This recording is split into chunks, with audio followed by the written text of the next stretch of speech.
بسم الله الرحمن الرحيم. اللهم صل على سيدنا محمد وعلى آله وصحبه وبارك وسلم. الحمد لله تعالی. اللہ العزت کا فضل و احسان ہے ہم سب ماہ رمضان میں آج رمضان مبارک کی بابرکت 17ویں شب میں نماز تراویح کے لیے حاضر ہیں. آج ہم نے قرآن مجید کی تلاوت 18ویں پارے کی سماعت کرنی ہے اور اس میں سورہ نور میں اس آیت کریمہ پر بات کرنا چاہ رہا ہوں جو سورہ انفال میں پہلا حصہ انما المؤمنون کا ہم نے بیان کیا تھا. اور میں نے آپ سے کہا تھا کہ یہ 4 مقامات پر قرآن مجید میں آیا ہے. اللہ کی شان ہے. دیکھیں آج چونکہ کل ام المؤمنین سیدہ عائشہ صدیقہ رضی اللہ عنہ یوم وصال ہے اور اس صورت پاک میں ہی وہ ساری آیات نازل ہوئی ہیں جس میں ہم نے جمعے میں بات کی، تو وہ بھی آج ہم انشاءاللہ سماعت فرمائیں گے. لیکن میں اس دوسرے حصے پر بات کرنا چاہ رہا ہوں. یہ جو الفاظ ہیں انما المؤمنون، یاد دہانی کے لیے میں عرض کر دیتا ہوں کہ یہ کلمہ حصر ہے اور یہ خاص کرنے کے لیے آتا ہے کہ مومن صرف یہ لوگ ہیں. ابھی یہ لمبی آیت کریمہ ہے، میں اس کا ترجمہ پڑھوں گا اور آپ نے سننا ہے اور بڑی توجہ سے بات کو سمجھنا ہے کہ اللہ تبارک و تعالیٰ کیا بیان فرما رہا ہے. رب کائنات نے ارشاد فرمایا انما المؤمنون، بے شک مومن ایمان والے صرف وہ لوگ ہیں الذین آمنوا باللہ ورسولہ، جو اللہ اور اس کے رسول صلی اللہ علیہ وسلم پر ایمان لائے. اب یقیناً ایمان اگر نہیں لائے تو مومن تو نہیں ہوں گے، مگر یہ ایمان لانے کا جو ذکر ہے اس کی وضاحت آگے ہے کہ اس ایمان کا پھر تقاضا کیا ہے، اور یہ بڑا اہم نقطہ ہے. رب کائنات نے فرمایا وَإِذَا كَانُوا مَعَهُ عَلَىٰ أَمْرٍ جَامِعٍ، اور یہ اگر کسی بھی ایسے کام میں نبی پاک علیہ السلام کے ساتھ ہوتے ہیں جو کام اکٹھے ہو کے کرنا ہے. کوئی بھی اجتماعی کام ہے، وہ کوئی دعوت ہو سکتی ہے، کوئی اسپیشل پروگرام ہو سکتا ہے، جنگ کا موقع ہو سکتا ہے، نماز کا موقع ہو سکتا ہے، خطاب لیکچر کا موقع ہو سکتا ہے، کوئی بھی جہاں پر سب اجتماعی طور پر جمع ہے. تو فرمایا وَإِذَا كَانُوا مَعَهُ، جب بھی یہ آپ کے ساتھ ہوں عَلَىٰ أَمْرٍ جَامِعٍ، اجتماعی کام کے لیے، تو فرمایا لَمْ يَذْهَبُوا حَتَّىٰ يَسْتَأْذِنُوا، تو پھر ایمان والے کی نشانی یہ ہے کہ وہ اس وقت تک آپ کی بارگاہ سے نہیں اٹھتا جب تک آپ سے اجازت نہ لے. اب یہ کوئی تشریح نہیں ہے قرآن پاک، یہ میں تفسیر میں جا کے بات نہیں کر رہا، یہ لفظی ترجمہ ہے. لفظی ترجمہ ہے. کیا فرمایا لم يذهبوا حتى يستأذنوا، کوئی بھی وہاں سے نہیں اٹھتا جب تک آپ سے اجازت نہ لے لے.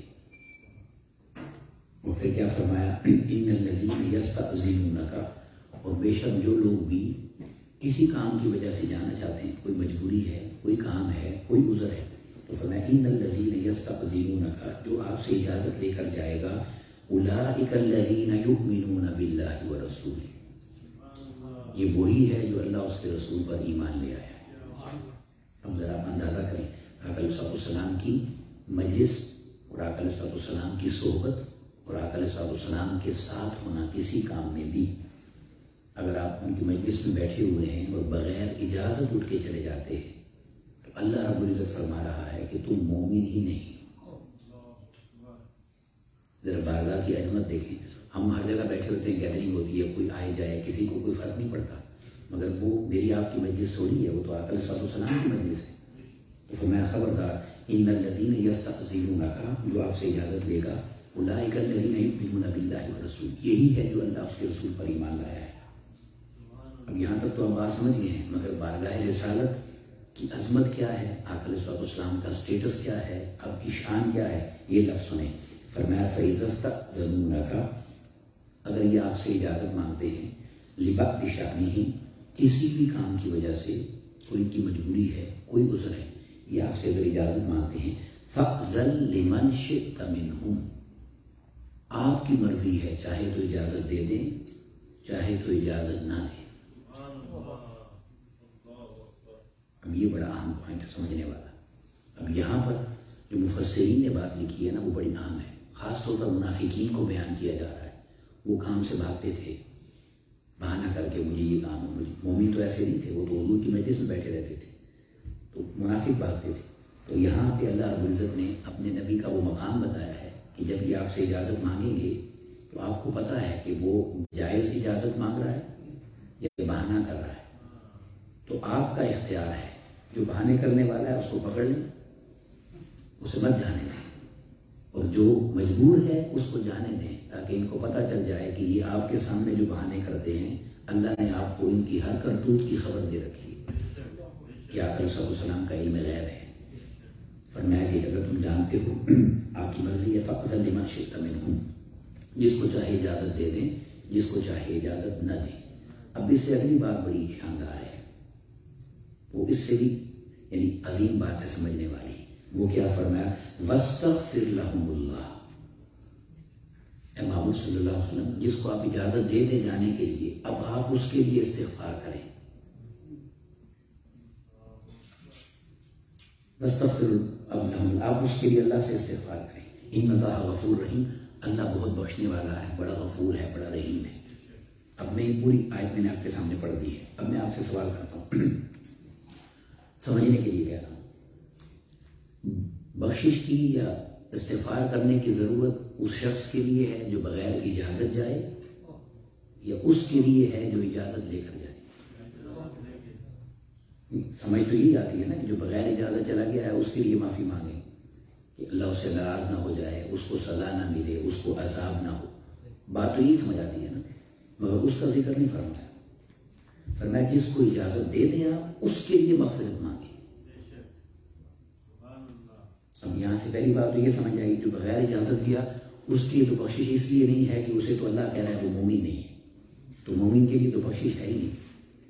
مگر سوال پھر وہی پہ ہے، سوال سمجھنے والا ہے کہ یا اللہ اس نے ایسی کیا غلطی کی ہے، تو نے کہا تھا کہ اگر کام ہے ضروری تو اجازت لے کر جاؤ، اس نے اجازت دی ہے، آقا علیہ السلام پہ کوئی دباؤ نہیں ہے، انہوں نے اپنی مرضی سے اجازت دی ہے، تو اب تو فرما رہا ہے کہ جس کو آپ نے اجازت دے دی ہے اس کے لیے بخشش بھی مانگے۔ اب سوال سمجھیں تب میں آگے جاؤں گا کیونکہ سوال عام ہے، سمجھ آ گئی؟ اس نے غلطی کوئی نہیں کی، وہ تھرو پراپر چینل چل رہا ہے، جو بھی بتایا گیا اسی راستے پر ہے، ٹریک پر ہے۔ اور صحابہ کرتے کیا تھے؟ وہ کھڑے ہو جاتے ایسے ہاتھ سے اشارہ کرتے تھے، کیونکہ اب حضور خطاب فرما رہے ہیں، بول تو نہیں سکتے، تو حضور سمجھ جاتے کہ اس کی کوئی مجبوری ہے، تو فرماتے تھے چلے جاؤ، یہ فرماتے بیٹھ جاؤ، جو بھی آپ کرتے۔ تو اب اس نے کھڑے ہو کے اجازت مانگی، آقا صلی اللہ علیہ وسلم نے اجازت دے دی، اب اللہ کہہ رہے ہیں محبوب یہ چلا گیا ہے، اب آپ اس کے لیے استغفار کریں۔ تو استغفار کیوں کریں یہ بات سمجھنے والی ہے۔ اس نے گناہ نہیں کیا ہے، اس نے غلطی نہیں کی ہے، مگر اللہ فرما رہا ہے استغفار کریں، یہ بات سمجھنے والی ہے۔ اس لیے اللہ نے فرمایا محبوب میں سمجھتا ہوں اس کا جائز مسئلہ تھا، اس کی کوئی ضرورت تھی، اس کی کوئی پریشانی تھی، کوئی ضروری کام تھا، اور آپ نے بھی جائز تھا اسی لیے جانے دیا ہے، مگر میں استغفار اس لیے کہہ رہا ہوں کہ آپ کی مجلس سے بڑا جائز کام کون سا ہے؟ اس کی ہزار مجبوریاں ایک طرف، آپ کی بارگاہ کی ایک لمحے کی حاضری ایک طرف، یہ اپنے کام کو آپ کی مجلس سے زیادہ ضروری سمجھ رہا ہے تبھی جا رہا ہے نا، تو یہ آپ سے بڑھ کر کسی کام کو ضروری کیسے سمجھ سکتا ہے؟ تو کہیں اسی وجہ سے میں اس پر عذاب نہ نازل کر دوں، اب آپ نے اجازت دی ہے تو آپ ہی توبہ کریں تاکہ میں اس کو معاف کر دوں، اور اس کو بھی سمجھ آ جائے اگلی دفعہ ہزار کام اور مجبوریاں ہوں، اس کی سب سے بڑی مجبوری آپ کی بارگاہ ہونی چاہیے۔ اب وہ واقعہ یاد کریں جو میں نے آپ کو ایک حدیث سنائی تھی شروع میں، مجھے یاد نہیں جمعے میں یا شام کی نشست میں، وہ صحابی آقا علیہ السلام کے پاس آتے ہیں، اسی تراویح میں سنائی تھی، اور وہ آ کے کہتے ہیں یا رسول اللہ صلی اللہ علیہ وسلم میں بڑا پریشان ہوں، جب مجھے اپنی موت یاد آتی ہے تو پریشان ہو جاتا ہے۔ حضور نے فرمایا کیوں تم موت سے ڈرتے ہو؟ اس نے کہا نہیں حضور موت سے نہیں ڈرتا، میں ڈرتا اس لیے ہوں کہ مرنے کے بعد جنت میں آپ کو کہاں ڈھونڈوں گا، آپ تو اوپر ہوں گے انبیاء کے ساتھ بڑی جگہ پر، میں تو نیچے کہیں ہوں گا، اگر جنت میں چلا گیا تو میں آپ سے کیسے ملوں گا، تو میں تو آپ کے بغیر نہیں رہ سکتا، میں جب گھر جاتا ہوں نہ بیوی بچوں میں سکون آتا ہے نہ کسی کام میں سکون آتا ہے، انتظار کرتا ہوں کب مسجد میں واپس آ جاؤں، تو میں جنت میں آپ کے بغیر کیسے رہوں گا، جنت میں دنیا میں نہیں، یہ جنت مبارک رہے زاہدوں کو کہ میں تو بس آپ کا سامنا چاہتا ہوں، میں تو آپ کے پاس بیٹھا رہوں گا، میں نے کہاں جانا ہے۔ وہ ایک صحابی حضور کی خدمت کرتے تھے رات کو، ربیہ بن کعب، اور رات کو خدمت کرتے تھے، ایک دن حضور نے فرمایا سل تم اچھی خدمت کرتے ہو، مجھ سے مانگو تمہیں کیا دوں، تمہیں کیا چاہیے؟ اس نے پتہ کیا کہا صحابی نے؟ سبحان اللہ، اس نے کہا انی اسألک مرافقتک فی الجنہ، کہ جو دنیا میں آپ کی نوکری کر رہا ہوں، پانی بھرتا ہوں، لوٹا رہتا ہوں، وضو کراتا ہوں، مجھے جنت میں بھی اپنی نوکری دے۔ جنت نہیں چاہیے، جنت میں آپ کی نوکری چاہیے۔ حضور نے کیا فرمایا؟ اب غیر ذالک، اور بھی کچھ چاہیے؟ مانگ لو، یہ دے دیا۔ اور کچھ چاہیے؟ اس نے کہا ذاک یا رسول، آپ مل گئے، اور کیا چاہیے؟ 3 بار اس نے یہ بات کی، ذاک یا رسول، ذاک، بس حضور اور کچھ نہیں چاہیے، آپ نہیں چاہیے، سب کچھ خدا سے مانگ لیا تجھ کو مانگ کر، سب کچھ خدا سے مانگ لیا تجھ کو مانگ کر، اٹھتے نہیں ہیں ہاتھ میرے اس دعا کے بعد۔ اور کیا مانگے اللہ سے؟ جب جس کو حضور کی بارگاہ مل جائے اسے اور کیا چاہیے؟ ایک جنگ سے صحابی واپس آ رہے تھے، ایک عورت تھی، وہ دوڑتی جا رہی تھی ویلکم کرنے کے لیے، صحابہ واپس آ رہے تھے، تو کسی نے اس عورت سے کہا کہ تیرا بیٹا شہید ہو گیا ہے، تیرا بیٹا شہید ہو گیا ہے۔ اس نے کہا حضور کیسے ہے؟ نبی کیسے ہیں؟ اس نے کہا وہ آ رہے ہیں۔ ایک اور شخص آیا، اس نے کہا تیرا خامند بھی شہید ہو گیا۔ اس نے کہا حضور کیسے؟ ایک اور شخص آیا، اس نے کہا تیرا بھائی شہید ہو گیا۔ ایک اور شخص آیا، اس نے کہا تیرا باپ شہید ہو گیا، باپ بھی، بھائی بھی، بیٹا بھی، خامند، چاروں شہید ہو گئے۔ اور وہ ہر کسی کو یہ کہتی رہی حضور کیسے؟ جب اس نے آقا صلی اللہ علیہ وسلم کو دیکھا تو گر گئی اور رو کر کہنے لگی سب شہید ہو گئے ہیں، اللہ کا شکر ہے کہ آپ محفوظ ہیں۔ یہ تعلق ہے، حضور کی محبت یہ ہے، ایمان ہے۔ تو حضور نے، اللہ نے فرمایا اے محبوب یہ آپ سے اجازت مانگ رہے ہیں، آپ ان کو اجازت دے دیں، جس کو چاہیں دے دیں، اور جب اجازت دے دیں اب اس کے لیے معافی مانگیں کہ اس نے آپ کی مجلس سے زیادہ ضروری اپنے کام کو سمجھا ہے، تو کہیں یہ میرے عذاب کی گرفت میں آ جائے، تو آپ نے ہی معافی مانگنی ہے، تو آپ کی وجہ سے میں اس کو معاف کر دوں گا۔ اب آپ اندازہ کریں اس پوری آیت کریمہ میں نہ کوئی نماز کا مسئلہ بیان ہوا ہے، نہ کوئی روزے کا مسئلہ بیان ہوا ہے، نہ حج کا، نہ زکوٰۃ کا، ایک ہی بات بیان ہوئی ہے، اور وہ اللہ اس کے رسول صلی اللہ علیہ وسلم کی محبوب بارگاہ کا ادب ہے، حضور کی بارگاہ کا بولے ادب ہے، اور اسی کو صحابہ ایمان سمجھتے تھے، جس پر میں نے آپ کو بے شمار مثالیں دی ہیں، بے شمار مثالیں دی، اور میں نے ایک مثال پہلے بھی دی تھی، وہی میں آپ کو اب دے دیتا ہوں کہ زندگی بھر صحابہ کرام، کئی صحابہ ایسے ہوئے کہ ان کو بعد میں ان کے شاگردوں نے پوچھا کہ ہمیں بتاؤ حضور کا چہرہ کیسا تھا، حضور کی مبارک آنکھیں کیسی تھیں، حضور کے دانت مبارک کیسے تھے، کان مبارک کیسے تھے، بال مبارک کیسے تھے، تو کئی صحابہ نے کہا کہ ہم تو اتنے ادب والے تھے کہ ہم نے آنکھ بھر کے دیکھا بھی نہیں،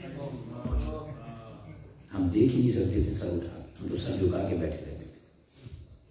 اب ذرا اندازہ کریں کہ انہوں نے کیسا ادب کیا، صحابہ نے کیسا ادب کیا، اور وہ تو بڑی بات ہے۔ امام مالک رحمۃ اللہ تعالیٰ علیہ مدینہ پاک میں ساری زندگی گزری، صرف ایک حج کیا، ساری زندگی مدینے میں رہے، دین پڑھایا، فقہ بنائی، ایک حج کیا۔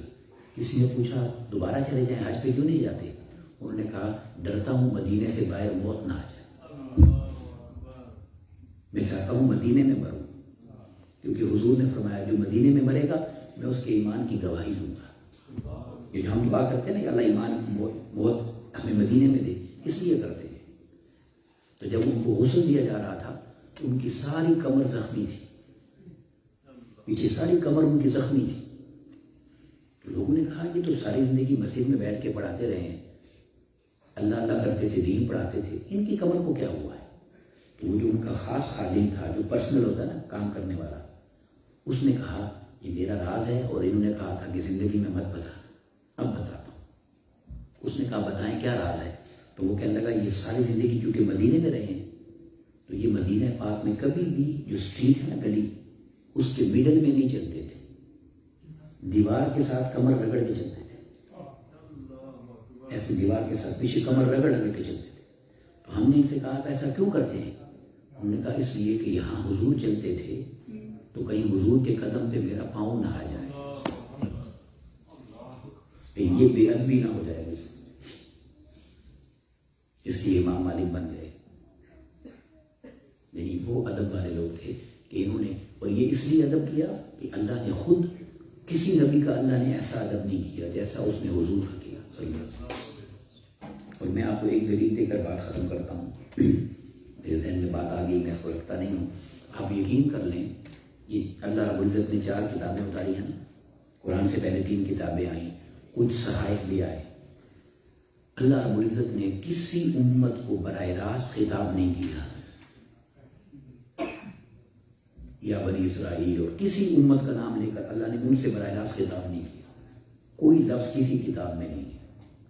یہ اس امت کی شان ہے کہ اللہ نے براہ راست کہا یا ایھا الذین آمنوا. آدم علیہ السلام سے لے کر آقا علیہ السلام تک 1.25 لاکھ انبیاء ہیں کم و بیش. کسی نبی کو اللہ نے اس کی امت کا نام لے کے خطاب ہی نہیں کیا. یہ حضور کا صدقہ ہے کہ ہمیں کہا یا ایھا الذین آمنوا. ٹھیک ہے، مگر میں اس پہ جو نقطہ دینا چاہتا ہوں وہ سنیں. سورہ بقرہ میں پہلی بار تو یا ایھا الذین آمنوا آیا ہے نا، 103 نمبر آیت ہے غالباً. وہ اگر جتنے بھی آمنوا قرآن مجید میں آئے ہیں ان سب کو نکالیں تو سب سے پہلا بھی وہی ہے. یعنی پہلی جو 14 یعنی سارے انبیاء کی تاریخ میں پہلا آمنوا جو اللہ نے کسی بندے سے براہ راست خطاب کیا نبی کے ساتھ چھوڑ کے امت کو، تو اس کا مضمون پتہ ہے کیا ہے؟ ادب رسالت. اور وہ کیا؟ یا ایھا الذین آمنوا لا تقولوا رائنا. اے مسلمانوں تم رائنا مت کہو، کیونکہ کافر رائنا کا غلط مطلب نکال رہے ہیں. تم یہ لفظ ہی چھوڑ دو.